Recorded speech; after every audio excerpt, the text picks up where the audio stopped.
Now y'all know I am with the Apple fam. You know I'm team iPhone all the way. You know I love my iPhones, but iPhone 11 Pro, I got a little problem with that whole naming convention, man, because these phone manufacturers these days are throwing the word Pro out a little bit too much, and the iPhone is the very last one that needs to be having a Pro name. Let's talk about it. Yo, what is going on YouTube? Technically T. iPhone season is right around the corner, so you know we already got these leaks that are starting to roll out, but one that really caught my attention today was the naming convention of the new iPhones. So if you haven't been following, man, the naming convention is as follows. Now, of course, this is leaked. Don't quote me, don't come back to this video saying I was wrong. iPhone 11, iPhone 11 Pro, and iPhone 11 Pro Max. Now I know some of you are gonna look at that naming convention and think it's completely fine, but no, yo, it's not cool. Apple, do not put Pro on the end of anything that you make unless it's a computer or iPad. iPhone, no Pro. And you know I'm on the iPhone side, man, but here are a couple reasons as to why the iPhone 11 does not need to be called a Pro. Just call it the 11 Max, S Max, whatever it's gonna be, not Pro. Let's go ahead and get into the reasons. Reason number one that the iPhone cannot use Pro in their name is because, first of all, you don't even have a Pro manual mode when it comes to your camera. Now I know a lot of Samsung phones out there has snatched that Pro mode ability out there, but you have some people out there. Now me, of course, I'm not one of them. I put my camera on automatic, I snap a picture. If I want a good quality picture and I want to manipulate the settings and all that, I just go ahead and pull out this Sony camera that I'm shooting on, but that's neither here nor there. You have some people, man, that need Pro mode, Pro, on their cameras, and you guys don't offer no type of manual settings. Give us some settings that'll let you dial your ISO in, some exposure, the shutter speed, the white balance, different things like that. You don't even have that basic function in your camera, so there's no reason why you should be calling anything Pro related when it comes to the iPhone, especially taking a look at that first reason on that camera, man. So no Pro name when all you have is automatic setting on your camera settings. Next up, now I'm not really gonna fault the iPhone for this, but this is more of an iOS thing, man, but we need true split screen. This is the reason why I continue to carry an Android device in my pocket, because I like to do two things at once. If you're not even gonna give us split screen, at least give us the point where we can watch YouTube and it minimizes the video and plays on a mini window on the bottom. We don't even have that. Yes, you have YouTube, you know, premium where it plays in the background, but it's not about that. Give us true split screen, multitasking function, and not just that swiping to get to another app or another screen or wherever you previously came from. If you want this to be a Pro level device, give us a Pro function, a one Pro function. And another reason why I love the Note series and the Note 9 was the phone of the year, man, is because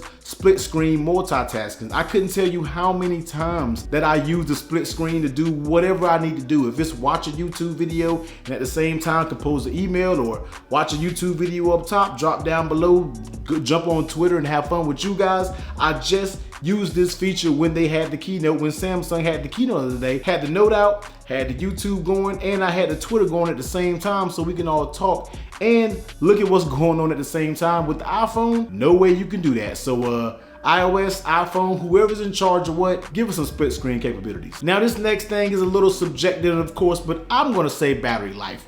Now I'm not 100% about you, but my iPhone XS Max, if I go hardcore, there's no way that I am making it through the day. If I had a slow day at work, I'm going hardcore on it, I'm gonna be plugging my iPhone up around 2 o'clock or so. If you want to have a Pro level device for consumers, man, I'm going to need your battery life to be able to last me 24 hours. If not 24 hours, just at least it lasts me through the work shift and into the evening, so I can do everything that I need to do without having to be close to a wall charger, man. Let me have the battery life, give me the juice, give me enough juice to last all day so I can do what I need to do. Banging out emails, doing this, replying to tweets, looking at videos, whatever anything I want to do. If you have a Pro ISK occupation or whatever you want to do, you have to use it for spreadsheets or something like that, give it to us so you have the power to complete those tasks within a day. Right now, my iPhone XS Max battery, it ain't lasting a day. So get up on that, Apple. And the last reason, and I'm sure I'm probably missing a few more, but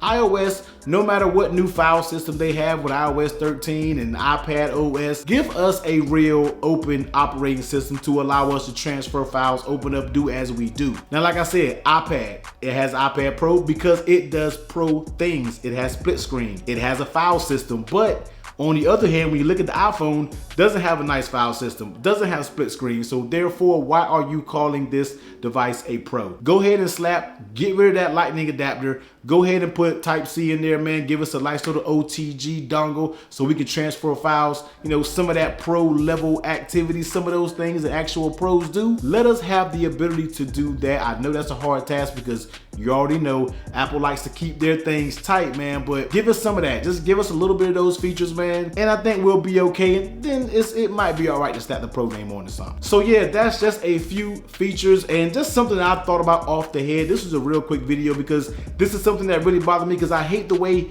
companies are just throwing the word Pro out there. You got Huawei throwing it out there, you got OnePlus 7 Pro, and from a lot of you guys, there's nothing Pro about that device except for the screen, and that's it. And now you have iPhone wanting to do it, and I don't understand why everybody wants to put the term Pro on their device. If there's any device that should have the Pro name, it will be the Note 10 Plus, but there's no need to put that up there, man, because they already know, Samsung already knows the target when they come for Note 10 devices with that S Pen. They're looking towards those heavy consumers, those heavy users, those business owners that are using those Pro-like features, man. But let me know down below, Technically T, man. Let me know what you think about this whole naming convention. Do you feel the same way I feel about the Pro name when it comes to the iPhone? I know the Apple sheep are gonna come in here and hit that dislike button, but you know me, I'm part of Team Apple, but we also gotta keep it real at the same time. But let me let's get up out of here, man. Definitely hit that like button if you like this video, and you already know, smash that subscribe button if you rock with your boy. But until next time,